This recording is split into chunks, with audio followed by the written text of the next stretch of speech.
Welcome, quilters! Let's talk loop-de-loop designs. We have circle loop-de-loops, oval loop-de-loops, pointed loop-de-loops.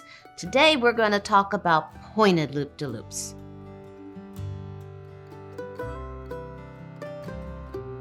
We have a new tool called our pointed loop-de-loop. It is going to do an elongated loop-de-loop and a touching loop-de-loop. So to see the difference between the two, here is the elongated pointed loop-de-loop, and here is the touching loop-de-loop. Let's take a look at the tool a little closer. The pointed loop-de-loop has two sides to it, an elongated loop-de-loop and a touching loop-de-loop. So both of them, ET stands for elongated top, TT stands for touching top. So you will see arrows underneath. That is to indicate the direction the loop is going to go. So if you start at the top of either the touching or the elongated, when you stitch it, you are going to go to the left with your design. If you start at the bottom, you will note that the arrows go the opposite direction, because if you start at the bottom with your design, your loop-de-loops are going to go to the right. So do pay attention to your arrows. Now, let's take a look at how this works. I have an elongated one started right here. Now, the pointed loop-de-loops, all the loop-de-loops, work by flipping the template over from top to bottom. And as you know, we have a fabric gripping action on the bottom, but we can't put it on the top. So before you use your tool, you are going to want to take some Grippy and spray the top of your tool with Grippy. That way you have fabric gripping action on the bottom and the top. So now let's take a look. I finished, this is an elongated design, and I just finished, this was the last stitch design I did, and I'm up at the top. So now I am going to flip my tool over, and you'll see how this goes. I am lining up on the bottom line. There is a top line as well. Again, it doesn't matter which line you line up on. What matters is where you started. And as you can see over here, I started this design at the top, and you have the arrow. When you start at the top, your design goes to the left. So I'm using the bottom line for lining up. I have a series of dotted lines for the elongated one to help me line up on my past stitch line. I'm going to stitch from the top to the bottom. Once I get down to the bottom, I'm going to flip my tool over. Make sure you stay on the elongated side. Realign it up on the bottom. Line up my bottom line on the bottom. And here's the dotted lines I'm lining up on my stitch line. At the top, you take the tool off. Flip it over, line up on my bottom line, and use my dotted lines up here and right here to line up again.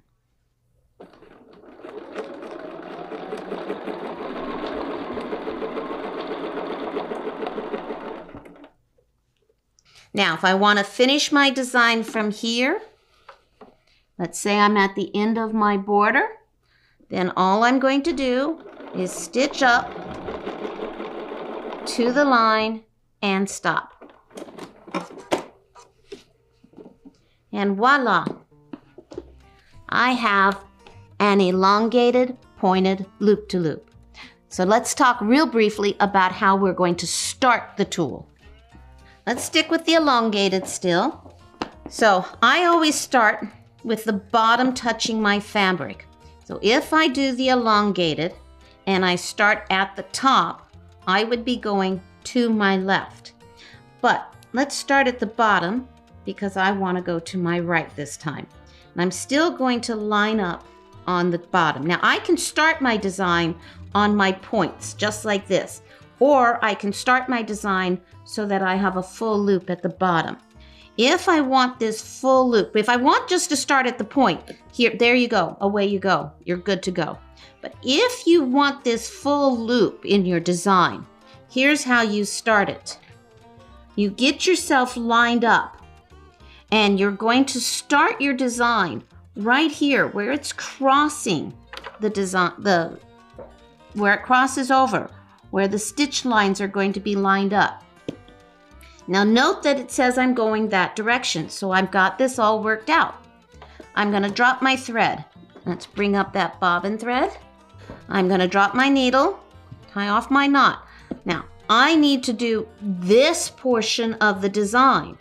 So I have to take my template off, flip it over, line it up, and I'm lining up this set of dotted lines to go right through my needle. Line up the bottom line and stitch just that little bit. I'm not going to worry about those letters, those stitch arrows, because I already made sure I'm just completing that little part. I already know the direction I need to be stitching is the other way. Line her back up. And there's my dotted lines right there. There's my stitch line. Flip the tool over, line her up, and continue stitching.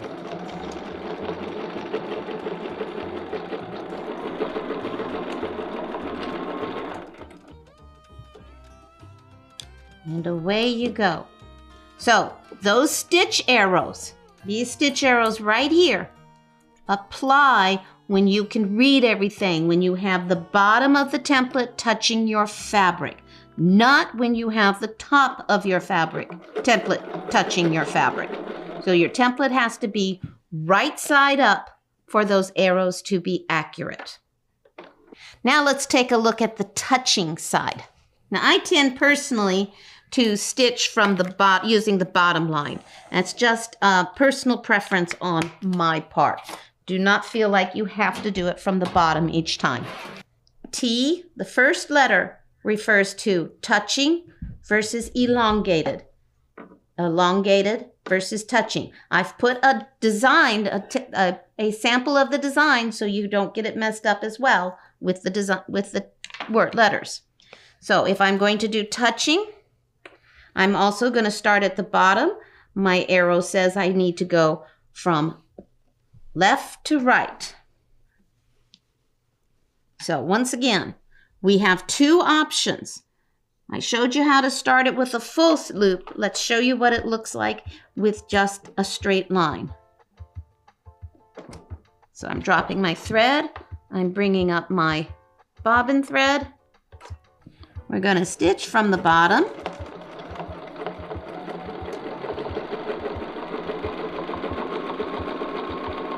To the top. When we are working with the touching one, use the magenta line instead of the 3 dots. So the magenta line, it stands for the touching. The dotted ones stand for the elongated side. This template is designed for the 1/2 inch foot. If your foot is wider, you cannot use this template. If your foot is thinner, you may have to make some adjustments.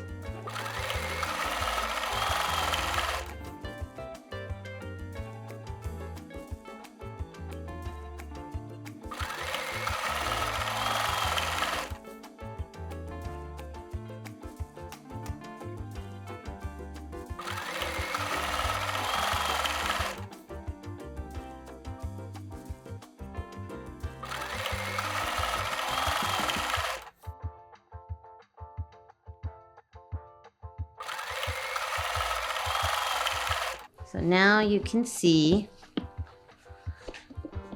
the touching design. Now, you guys know me, right? I'm never going to give you a tool and do one thing. All right, so this one can do 2. You know I found a few other designs, right? So now let's play with this with a different type of border design. So we're gonna start and we're going to play. There's another set of lines on this tool. As I mentioned earlier, the 3 dots, 3 colored dots, 3 colored easy line dots, those are the stitch line of the elongated design. The magenta is the stitch line of the touching design. Then you're going to find 3 colored dash that is going to go from the top to the bottom of both designs, top to bottom. That's for when you're going to play with it on a border design, and we're going to not worry about getting a design that is horizontal, but a vertical design. So let's take a look at that. We're going to start up at the top. I am lining up my 3 colored easy to see dashed line on the line that I drew in the quilt. Now you might be using the seam on your quilt. It might be a line that's already going down your border, however you use it. But this is the line I'm using, and it's basically the center line from the top of the design all the way through to the bottom of the design. And we're going to follow it from top to bottom.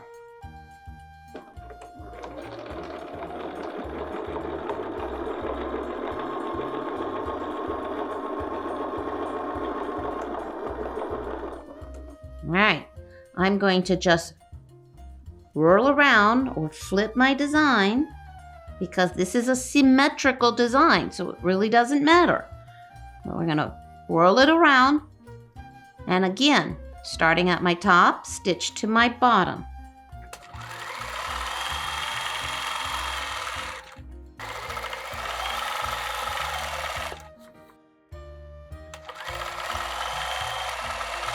Now, I'm at the bottom of my design. Now I'm going to take it off, flip the tool over, set it back on, and cross over all those designs.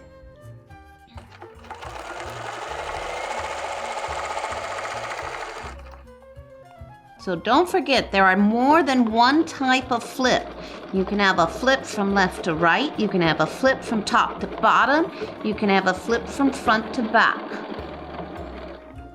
All you have to do is use the same set of registration lines as you're creating your design. Now, isn't that just a lovely border design? And look how easy it was to do. Now, there is not a whole lot of difference. There we go. That's the one I want.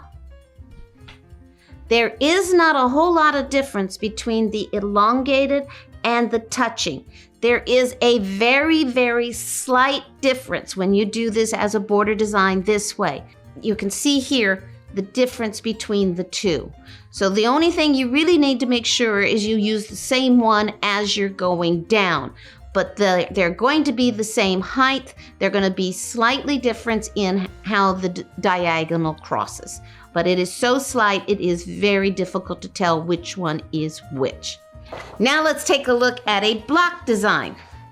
All right, I have gone ahead and already marked my square with the stencil for an 8-point grid. So I've got 8 lines on here. We're going to start with the tool in the center. I am going to use the elongated design. And once again, I am going to use the 3 colored dash and line up each line, each axis of these 8-point grids with that 3 colored dash. I'm going to stitch out to the outside edge, flip my tool over, and stitch back.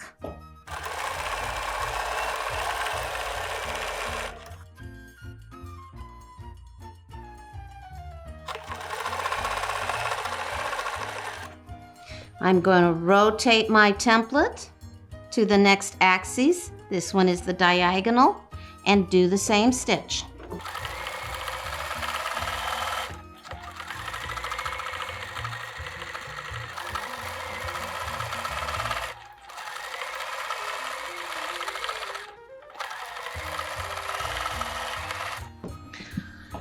Now, isn't that just a perfectly lovely design?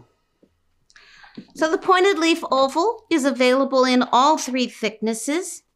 We have it in the 1/8 inch, which is good for low shank machines, Pfaffs, Vikings, some of the Brothers, Singer, featherweights.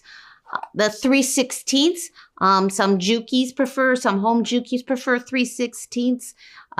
Some of the Genomes like them, some of the Brothers like them, and the Baby Lock low shank uses 3/16. And then, of course, the 1/4 inch, which 1/4 inch is recommended by Bernina for their machines. Baby Lock recommends them for their high shank machines. And, of course, the long arms must use 1/4 inch acrylic.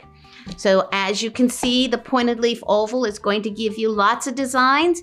For those of you curious how I did that one right there, that is also the pointed leaf oval. But instead of doing it from the center out, I started in the center and simply twisted it around as we did the whole design. As you can see, the pointed loop-de-loop is going to give you a lot of designs. I hope you have fun quilting with it, and I am looking forward to all kinds of different designs. Happy quilting!